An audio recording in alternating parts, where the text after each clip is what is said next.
Okay, so let's put all this together. Let's say we want to fly a piece of scenery. So we've flown our batten in. Our batten's now at the floor level, and we have our piece of scenery, which weighs 800 pounds. And luckily, I've been working out a little bit, so I'm able to pick that up. But I got my 800-pound piece of scenery right here. I'm going to kind of balance it so it fall off the batten. But I have a kind of a dilemma. I'm not sure yet. Do I add my 800-pound piece of scenery to the batten and then add 800 pounds to the arbor? Or do I add 800 pounds to the arbor first and then add the piece of scenery that weighs 800 pounds? So I'll let you think about that for a little bit, and then we'll discuss it during lecture. So before we add or take weight from the arbor, we want to secure the line set. Securing the line set means we want to either tie to the ropes behind us with special knots to then hold the rope from moving up or down, or we could create friction by keeping these ropes wrapped together like so, and in doing so adds friction to the system, and it's harder for the arbor to move up or down. So back in the day when I was in college, how we were taught was we were given a hardwood board, in our case a piece of pine because I couldn't find a hardwood board, but you get the idea. And the hardwood board would then be inserted between the ropes like that, and then twisted like that, and then pivot it, and shove it until it hits the T-track like that. And what that does is it adds these twists to the ropes, so the ropes are actually in friction with each other, so it's less likely to move. And that's kind of how we stuck it off. And it's called sticking it off. So that's one of the early methods of doing that. So obviously wood has its drawbacks. It's not as strong as other things like a steel rod, for example. So by utilizing the sticking it off with a stick, we can use the same thing with sticking it off with a piece of pipe. So it's the same principle. The pipe is going to go in between the ropes like that.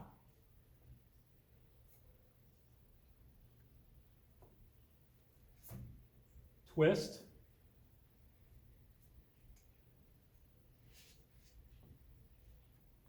And now it's stuck off with the iron pipe.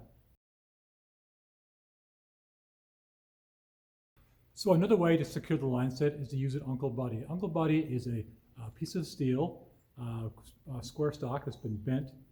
They've welded on these, looks like hooks, going up and going down. And then back over here, there is a U shape as well. And I'm going to show you how that attaches to the ropes and secures the line set.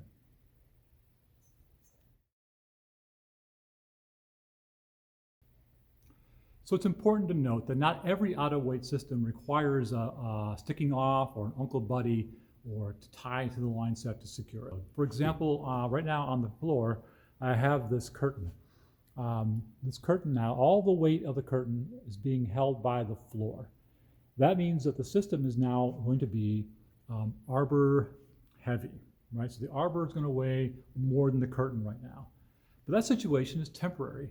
Once I start to raise this curtain off the floor, more and more of the weight will be supported by the arbor and less by the floor, and vice versa, such that when the curtain finally gets off the floor entirely, the system will become in balance again. So it's a temporary out of balance situation. We could simply, in this case, twist the ropes together and control that system just fine as well, and have ultimate control. So here I am on line set number 11. Heads on stage, 11 going out. Thank you. I'm going to unlock that, and I'm going to twist I'm not going to undo the rope lock. I'm going to twist the ropes together like that with my hands. My gloved hands, I should add. So now that I've got that, I pretty much done the same thing as the stick, except rather than placing the stick into the T-track or the pipe behind the next thing, I'm simply holding that situation. Now again, this is for a temporary load or a load of a small amount. I wouldn't want to do this while someone's unloading, for example, or loading on the loading rail. Okay, so I've got my line set secured, and I'm going to throw the lock, And now I have complete control over this line set. If I let it unwind a little bit, it will start to move. If I feel like it's getting out of control, I can just twist it back up again. So we're going to assume that we're on the loading rail and that we're about to change weight on an arbor. So I would get into a harness, get out over the arbor, get comfortable, and then someone would hand me weights or take away weights depending. So for this example, we're going to add weight to this arbor. So the first thing we'll do is we're going to loosen up this plate. And we'll just tighten down the front one like that. And then we'll grab a spring clamp, and we'll take the spreader plates. Remember, the spreader plates go every couple of feet where the stickers are, and they prevent the rods from separating in the event of a runaway. So I'm going to clip that there, and now these are out of the way, and I can add my weight. So when I get the weight from my partner, he's going to hand it to me so that I get to hold it like this. I'm going to reach out over, and I'm going to set the weight down onto the other stack of weights. And as I look at this weight, you'll notice that the corner is missing a piece. It has like a chunk gone out of it. It's called chamfered.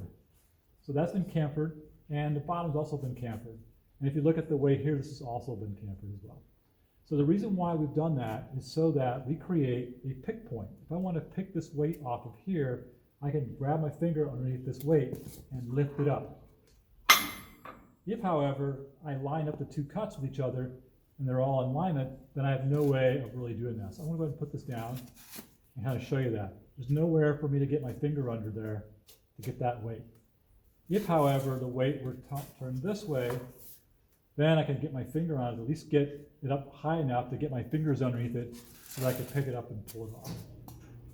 So again, the weight will come in, I'll set the weight down, balance it, and then I'll look at the cuts, and I'll look at the cuts down below, and I'll decide whether I want to go this way or this way. In this case, I'm going to slide to the back, making sure that that groove goes into the rear arbor rod, lining it up, making sure the front arbor rod goes to the front slot, and then when I get it about here, and then I'm going to let go. I'm not going to hold this all the way down because 50 pounds will pinch my fingers. I'm going to let it go, and it will drop down into its position like that. Then I'm going to release the spreader plates, and I'm going to lower the lock. I'm going to lock both of them this time, and now this is secured.